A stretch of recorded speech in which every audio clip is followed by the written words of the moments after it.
this is Rose Gonzalez, and I am here today with Desiree Wodicker with Morgan Stanley. Hi, Desiree. Hi, Rose. Thank you for joining us today. Desiree is a financial advisor with Morgan Stanley. So tell us a little bit about how you got into the business and what a financial planner actually does. Yeah. So I got into the business 6 years ago. And it's been a really interesting ride, I'd say, because in the advisory business, you are building a practice, right? And so you essentially are owning your own business. And so you have to build that. You have to build a community and a network, and you have to bring in clients. And, it's a very serious job because you're managing people's money, right? Their livelihoods and their future. And so I got in the business in St. Louis, Missouri, where I'm from. My father was actually a financial advisor, and my godfather is a pretty big, currently, advisor in Missouri. Okay, so it's like a family thing. My mom's a realtor. Okay, yeah, we tend to follow our family's footsteps, right? That's cool. And so I didn't really get a lot of help in the setup of going to do this. It kind of just came to me, and I was like, man, I've been around this my entire life. So I started at Wells in St. Louis, and I had a really tumultuous beginning. You have to take these regulatory exams, and if you fail the one, you get fired automatically. If you fail the second one twice, you get fired. So I found myself at the second test getting released because I failed, and I took a step back, and I was like, you know what, I'm not going to give up, and I decided to move to California. And I joined a big team in San Francisco. And since then, I've just been growing and building. And yeah, so here I am 6 years later. I joined Morgan Stanley, which is a great firm. We have a huge global footprint, and we're the largest financial firm probably in our industry right now. We just acquired E-Trade, which is really exciting. Not final yet, but that's in the works right now. So huge market share, great firm to be with, and that's kind of how I started out. Okay, so for the people who are not really sure what financial advisors do and how you can help someone's financial goals, what are some of the things that you can share with our viewers as far as like what services you guys offer? And some people think like, oh, I'm not old enough to work with a financial advisor, or my portfolio is too small. Like, kind of give us a ballpark of where people can start. Yeah, sure. So the industry in financial advising, essentially we do a multitude of things. It really boils down to the firm you're with and the capabilities that you have. And when working with a financial advisor, it really is about the relationship and who you're working with, right? Because our business is ultimately, even though we manage investments and we may do insurance or we may do lending, anything around a financial picture of your life, we can do, we can do on our team, right? And so, it really starts off with kind of where are you in your life, right? If you're just starting, if you're a builder, if you're pre-retirement, if you're in retirement, and that's going to really indicate where you need help at, right? Okay. So it's a variety of milestones and so stages. It's not necessarily. Yeah. So I've worked with people that are my age or middle age. They've got a great job. They've kind of got a good income going. They've graduated college or starting a family. And so their financial picture looks very different, right? A lot of times they have debt that's associated with their lives. And we have to figure out, hey, how do we attack that debt before we start building, kind of our nest egg situation, right? Anybody can really always be saving, no matter if it's just $200 a month or $200,000 a month. But I would say that for the younger generation, we always make a lot of mistakes that I would say along the way. And so, well, you figure our school system doesn't teach us anything about finance or savings. I mean, if children were taught just a little bit, like even just a semester of this stuff. Yeah. And there's a lot of things that we do when I do my children's reach out, or I do something at my son's school or whatever, that kind of helps kind of teach our children about how to save, whether it be doing chores on a daily and rewarding them. With my son, it's actually kind of funny. It's actually kind of funny because I'll give him his allowance, but then I'll take $1 or $2 away from it and say that's like tax. Yeah. And I only let him, you know, spend a certain amount at the end of the month, whether it be on a toy or whether it be something, so he's not impulsively wanting to buy everything that he sees. Right, yeah. So it does start really young. And us as parents, we have a huge responsibility to do that for our children, right? Especially if they've never seen that, or you come from a family background that isn't really wealthy like that, which in my case, that was very true, right? We didn't have a lot of money growing up, and so it was a learning process for myself to teach myself those things. But yeah, so we help with investment management. Essentially, we help with clients that have retirement questions. What kind of retirement plans do they get involved in? Where do they need to put their money for tax purposes? We do a lot of things based around advice, and a lot of things not based around advice. You know, do they need a landscaper? Who do they go to? You know, usually, yeah, it's sometimes I spend my days referring people and how to go about doing life easier than you know, than just talking about stocks. So, but that's a huge part of it. We do estate planning work and legacy wealth management. We do insurance. We do lending for homes. Other types of lending that are available to people that may have certain wealth and that may be advantageous for them. So we do a lot. Anything, we tell our clients, if it's anything to do with money, call us. Oh, right. Because we may have a different solution for you. Okay, So, well, that's good to know. That's a lot of things I didn't realize Morgan Stanley does. Yeah. So that's good to share. Now, on a side note, so I actually met Desiree at the gym, which is exciting because she's so beautiful and professional, but like after 4 or 5 p.m. she becomes a totally different person. Tell them about this athlete girl, Desiree. Yeah, that's my fight name.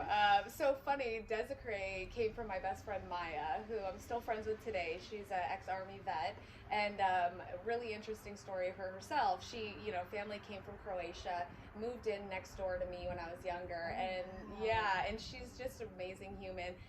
Joined the Army, been deployed several times, and now she's retired living in San Diego. But anyway, she came up with that name back in the day, like in middle school, and called me. She already knew. She's like Desiree. So it was funny when I started fighting. I do some Muay Thai, kickboxing, fighting, and some. She has a belt. Yeah, I have 2 belts now. I was undefeated for a while, and I fought in Vegas. And I lost for the first time last year, so it was a huge learning process. But I started that 3-4 years ago, and I just kind of walked into it. And you were checking out the CrossFit side, right? I was. And then somehow you transitioned over. You even broke your foot.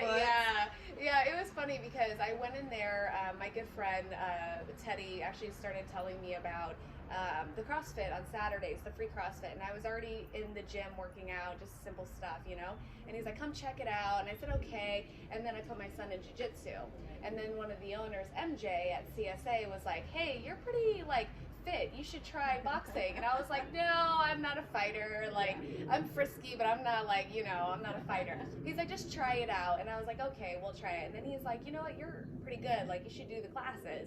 And I was like, meh, okay. And then it just funneled from there. He was like, hey, you could really fight if you wanted to.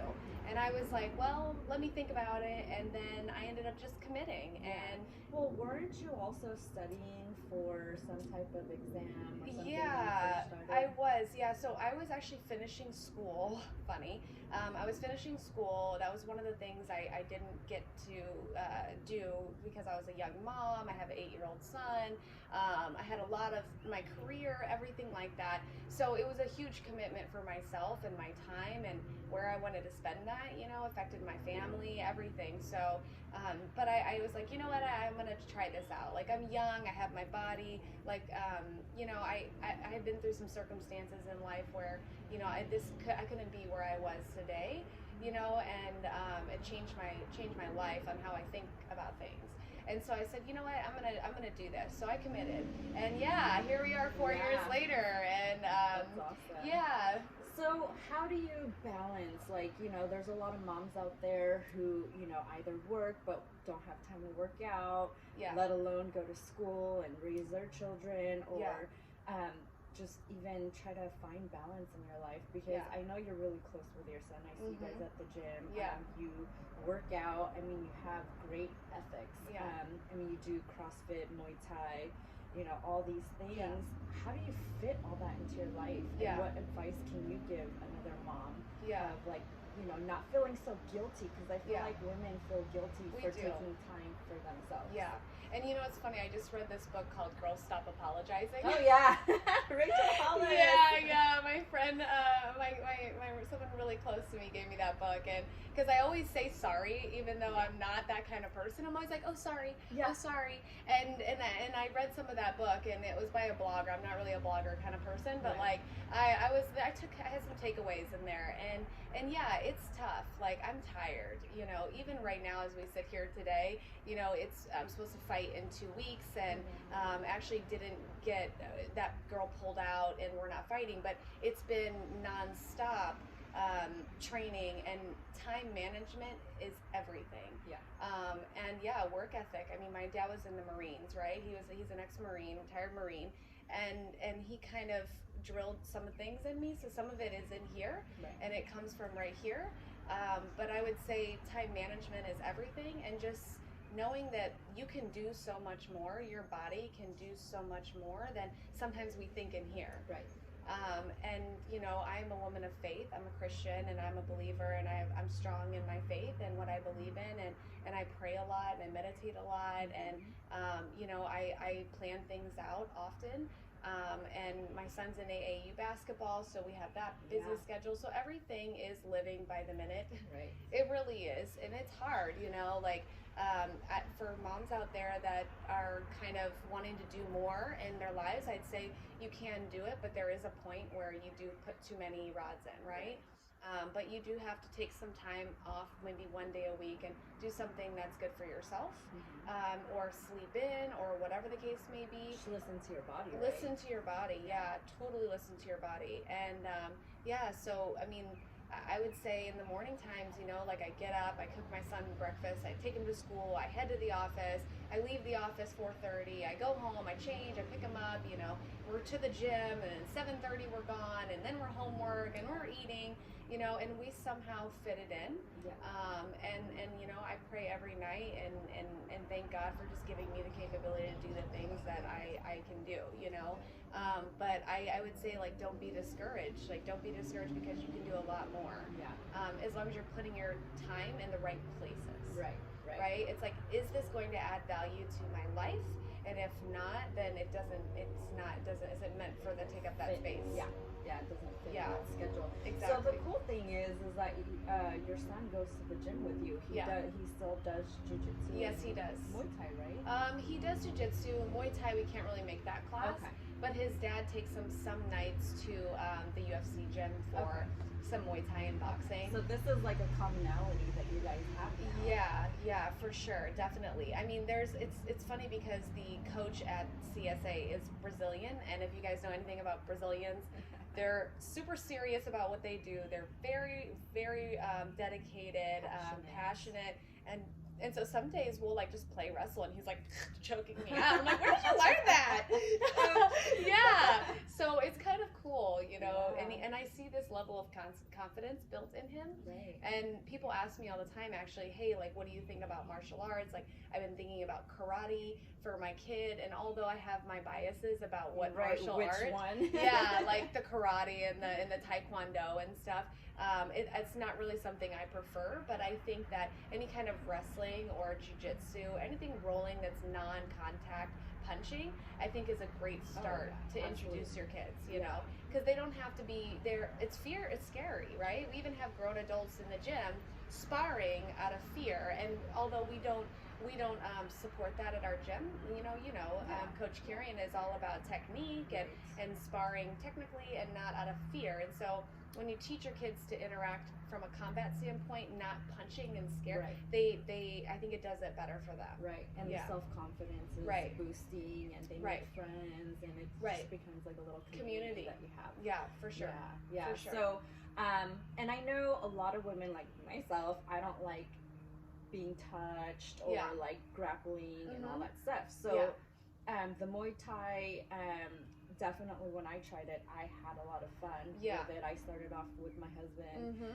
But it's like one of those things where like you think, oh, I'm a girl, I don't want to do that. Oh, that's for boys and whatever. But when you do it, it actually makes you feel like kind of like a badass. Yeah, like, you do. You do. Honestly, yeah. And you know, it's not even just that. It's like we as women are I guess the social aspect. Yeah, labeled, the social aspect to be, you know, women and young and just you know, subservient things. And I would say like it is very empowering to get in there and be around other women also, because we have a large women presence at our gym, and just hit shit. And like, you know, take it out and whatever for sure. So I'd say anybody that hasn't done it, as long as you're at a good gym, you know, look for the right gym.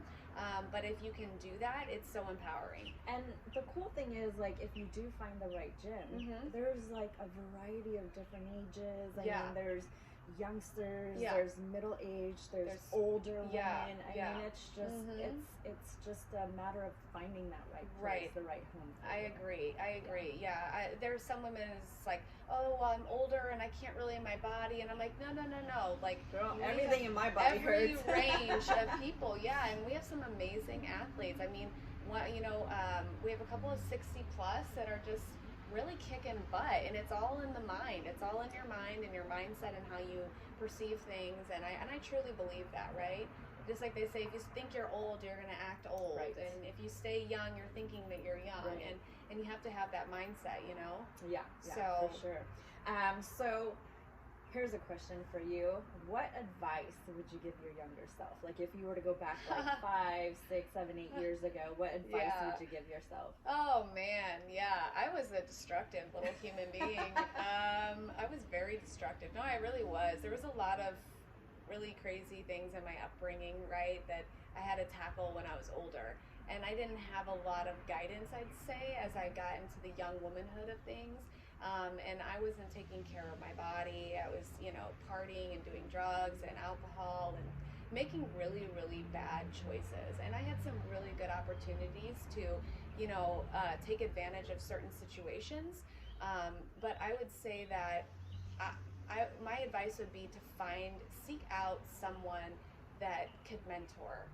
You know, find somebody in a place where you can get advice, because there are people out there, and I do it all the time. People think, well, I'll give advice, or I'll say, you know, help somebody with something. Well, what do you want? I want to help you in return. And I'm like, no, I don't need that, right? And I think we all need to become kind of that person for our younger generation. Yes, exactly. Pay it forward. And these kids especially are dealing with a lot of different things that we're dealing with. Well, and that's, you know, something, social media is a really big thing. Like there's, you know, all these emotional stresses that they cannot turn off. But we were able to leave school and turn it off. Like if there was drama, we would go home, be with our family, be quiet. But with social media, if there's drama or if there's something going on, they could see it 24/7. They really can. They really can. And especially for our young girls, I would say I have 8 siblings. Oh my gosh! Your parents were busy. So I have 2 younger sisters that are actually in high school. They go to Dublin High. Oh, okay. They're 16 and 15. Very, very smart. My mother has done a great job with them. They're over 4.0 GPAs. Awesome. One's more independent. One's not as much as independent. Have their own free thinking, right? One's more free thinking. The other one is, you know, and I'm there for them. I feel like a lot, and I'm constantly in their ear. And when they were younger, I was like acting very goofy and like just like doing really cool, no, I was just like dancing and acting, and they're like, you're weird, you know. And now, I still do it, and because I feel like you should be who you are, and not be ashamed of that or worry about what anybody else is thinking about you, because it doesn't matter, you know. And so I get really real with them, and they deal with some crazy things at their high school. And for the older one, I got her into Muay Thai. And oh wow! Okay, I did, cool. and she is completely, you know, she's growing, and I can see that change in her, and I feel her getting more empowered and feeling more independent and being who she is, and kind of just falling into her skin. And that's the thing that we need, because we don't know what they're going through. Right. You know, we just don't. And some of the stuff they tell me, guys, is scary. It's scary. Oh, yeah, you know, we sure. think we know what's going on, and we have no idea. No. Yeah, so I would say, you know, have open communication with your kids, even if it's about sex, it's about drugs, it's about whatever. You know, we need to be able to talk to our young people. Right. Because, yeah, I've heard some scary stuff. I'll just say that now, and that's from a sister, not as a mother, as a sister, you know. And so, yeah, the advice I'd say is, you know, just don't think that you know everything. You don't know everything. I still don't know everything, and that's my mindset about life. You don't know everything, right? Even if you're an expert in something, there's always something you can learn. You can always get better. You can always grow, you know, and finding people to put around you that are a positive influence and can help you through life, that's what we need, right? I agree. And exists, so. Awesome. Yeah. So how can people find you? You know, how can people get a hold of you? Get Sure. Yeah. So I have a pretty big presence on social media with LinkedIn and also on Instagram. So my Instagram is at Desilu Limon. So that's DESILU, and then Limon LIMON. That's my fight Instagram. I pretty much put my life up there from the gym's perspective. I have a little bit of my work stuff up there and some stuff about faith and lifestyle and stuff, so you can find me there. I also am pretty big on LinkedIn. I have a lot of connections locally in my community, so if you're in the Bay Area and you'd like to meet or have a comparison of some sort, there's a lot going on in the market right now. Risk is a huge topic that I've been talking about with everybody, and I think our team has a very differentiating factor about how we do business and we invest for our clients. So you can find me on LinkedIn or the Phillips Group at Morgan Stanley. Just Google us. We're based out of Walnut Creek, so happy to meet with you. Awesome. Well, thank you again so much for joining absolutely. us. Yeah, thank you guys for tuning in. Please reach out to Desiree, and we'll see you on the next episode. Bye, guys.